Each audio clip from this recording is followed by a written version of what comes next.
Beliau adalah seorang pemimpin para ahli fikih, pembentuk para ulama, guru dalam kebaikan, penyebar ilmu ke seantero negeri, seorang yang sangat taat kepada Allah dan Rasul-Nya. Ia termasuk pemuda terbaiknya orang Ansor, termasuk orang yang paling memahami kitabullah dan sunnah Rasul. Dia juga dikenal sebagai orang yang sangat zuhud lagi dermawan. Dia bernama Mu'az bin Jabal. Ia berasal dari kaum Ansor, suku Khazraj. Kunyahnya adalah Abu Abdurrahman. Beliau termasuk orang yang sangat baik. Baik dari segi rupa, juga baik dari segi akhlaknya. Kulitnya putih dan matanya indah. Ia masuk Islam pada saat berumur 18 tahun, di bawah tangan Mus'ab bin Umair radhiyallahu anhu.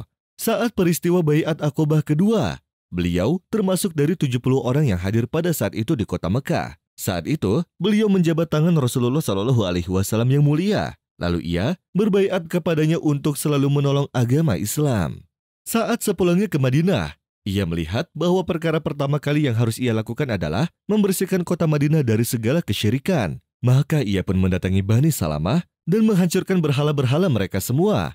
Atas kejadian itu, akhirnya Amr bin Jamuh masuk Islam, yang mana beliau termasuk petinggi Bani Salamah saat itu. Pada saat Rasulullah SAW berhijrah ke Madinah, Rasulullah SAW mempersaudarakan antara orang Muhajirin dan orang Ansor. Maka Mu'az pun disaudarakan dengan Abdullah bin Mas'ud radhiyallahu anhu. Mu'az selalu bermulazamah kepada Nabi SAW. Nabi SAW menghususkannya dengan memberikannya hadis-hadis dan juga banyak wasiat kepadanya. Mu'az mengambil Quran dari beliau SAW, bertalaqi tentang syariat Islam, sehingga Mu'az menjadi orang yang paling handal dalam membaca Al-Quran, juga yang paling paham akan isi kandungannya. Sampai-sampai Nabi SAW pernah bersabda, "Orang yang paling mengetahui perihal halal dan haram dari umatku adalah Mu'az bin Jabal."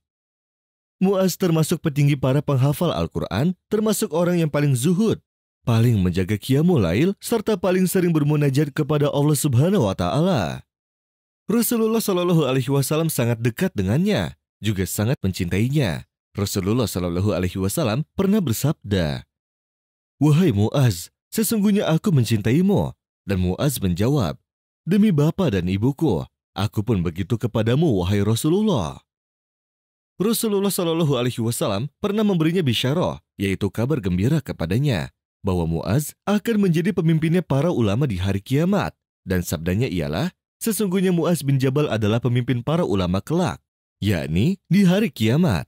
Mu'az bin Jabal termasuk orang yang ikut dalam perang Badar, juga banyak peperangan lainnya bersama Rasulullah SAW. Dan karena keilmuannya yang tinggi, Rasulullah SAW membebaninya kepentingan-kepentingan keilmuan. Setelah Fathul Mekah, Rasulullah SAW menjadikan pimpinan kota Mekah di bawah Mu'az bin Jabal, agar Mu'az dapat mengajarkan Al-Quran, juga perihal agama kepada para penduduknya. Suatu ketika, beberapa utusan dari negeri Yaman datang menghadap Rasulullah SAW untuk mengabarkan akan keislaman kota tersebut. Dan para utusan itu meminta kepada Rasul agar dapat membawa seseorang yang dapat berdakwah ke negerinya.